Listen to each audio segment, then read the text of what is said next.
Pues creo que partido de muchísimo respeto, los dos equipos de la parte alta, y creo que sobre todo la primera parte es una primera parte de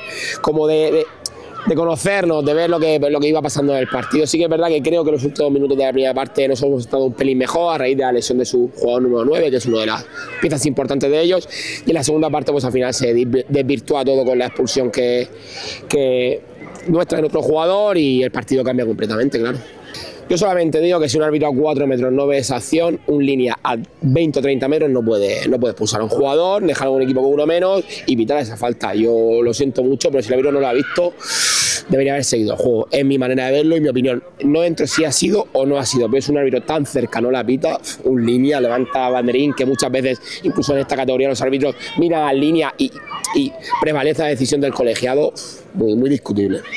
Sí, la verdad que contento, porque 10 jornadas solamente quedan, estamos todos ahí enganchados, he estado viendo resultados, algunos equipos también han perdido hoy con equipos de la parte media, y nada, contento porque creo que esto se va a decidir en las 5 o 6 últimas jornadas, y ojalá, y creo que va a ser así, nosotros vamos a estar ahí peleando hasta el final por todo. Creo que al final lo más difícil, sobre todo en mi plantilla, son los partidos contra la gente de mitad baja de la tabla, que es donde nos hemos dejado más puntos. Venir hoy a Tabernes, estaban como locos en el autobús, estaban deseando bajar del autobús y jugar este partido, pero quizás esos partidos con gente que se está jugando otro tipo de cosas es donde el entrenador tiene que trabajar un poquito más, sobre todo esta semana que recibimos al Denia la semana próxima, pues no podemos fallar y ese trabajo mental se hace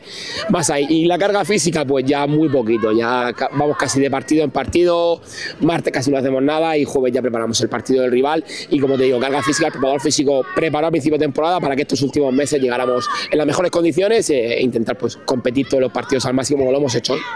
Porque no nos abandonen,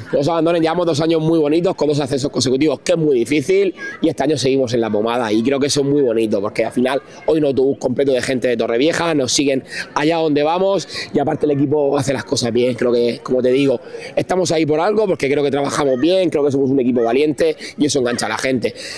Lo que les pido, que la semana que viene vayan a vernos contra el Denia, que viajar a Tabernes, muchísimas gracias por haber venido, pero la semana que viene es una final en casa, no podemos fallar y necesitamos de nuestra gente.